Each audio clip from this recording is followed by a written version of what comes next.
Alrighty. So a lot to talk about here now. Next, what are your thoughts, Rox? Oh man, Retro hit so many good points there throughout that interview.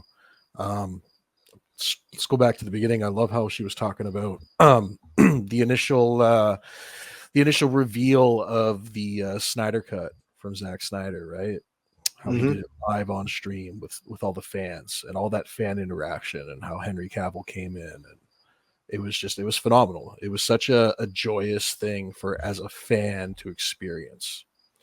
And it reminds me of a time where I thought, like, wow, WB's actually doing this, actually going to do right by the fans by releasing this.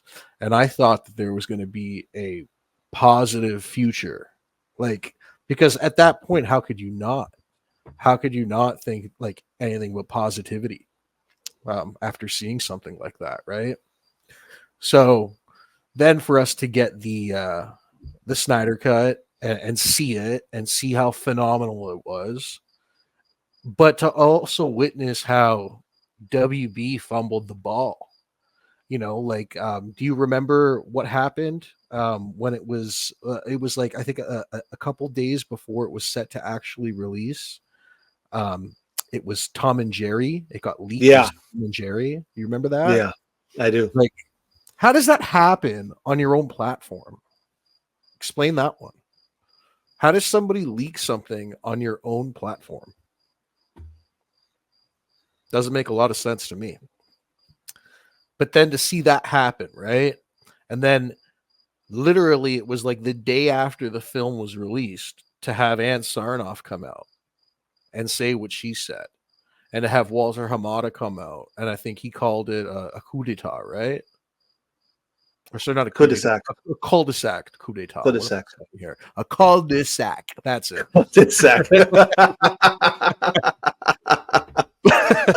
But yeah, for him to call it a cul-de-sac and to just shoot down all this positive energy that was coming to the studio. And it's just like, why would you guys shoot yourselves in the foot like this? Why would you guys sabotage all this? You see the success of it. You see how it literally didn't it crash the servers day one? It did. Cul-de-sac. Thank you, guitar. Jesus, I got to stop. A little too much of this. Okay, I'm sorry. I'm putting it. Hey, we're guys. The Little Geeks podcast. We're here having fun. But anyways, are we having fun? Are you not entertained? It's entertaining. Oh shit! I need a. Where's the drop, Phil? Where's the drop? Okay. You missed the mark, brother.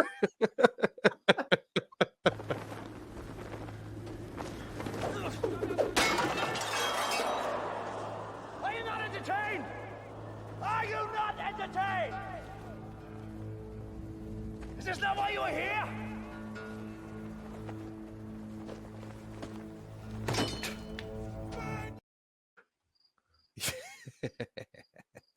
But yeah, but for us to to have it be such a positive thing, and then right away for WB to take all that great energy, flush it down the toilet, and like it doesn't make sense. It doesn't make sense on a business level, as you can see with their stock that you guys evaluated last week, right?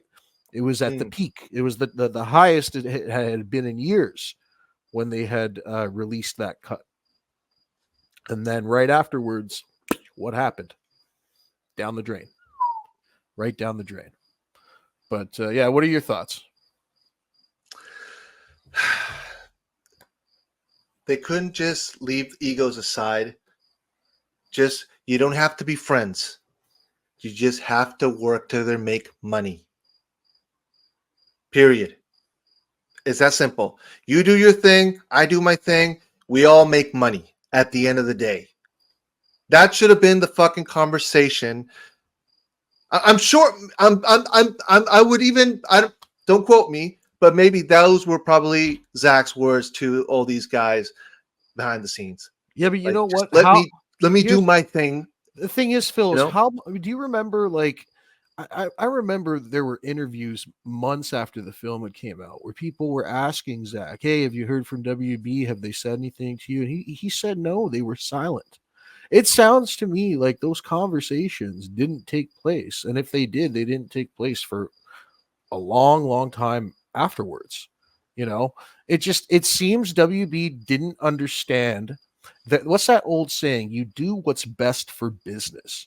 Okay. Right. They don't understand that concept. They don't understand how to do what's best for business. And unfortunately, that's led them to the situation that they're in right now, where their stock is at an all-time low. There is no hype whatsoever for their new Superman franchise. Like, it's the same accounts that talk about it over and over. I don't think the general audience cares. And it's funny because there's this one account on Twitter I kind of like to troll here and there, but he was saying something along the lines of, I think he was going after The Rock for when The Rock was trying to do his thing with DC. And it's just like, at least The Rock tried. The Rock tried to give the fans what they want, which is more than what WB has been doing for years. So, like I said, the situation is just, it's sad to see. But you know what? That's why for the last few years, we've all been putting our energy into the Netflix campaign and to get it over to there. So we're going to keep doing that, right? So sell Snyderverse to Netflix. Exactly. Hashtag sell ZSJL to Netflix, sell Snyderverse to Netflix. You guys know it. Alrighty. Any comments in the chat? The Rock tried, even without the China market. And that's the thing, right? People forget, like, The Rock's film did great for just domestic audience. It did great. At the end, I think it broke even. Right. Yeah. I think it just got and had it have gotten to China, I guarantee you it would have probably done over 700 million. Yeah. Guaranteed. Yeah. So, but it is what it is. Well.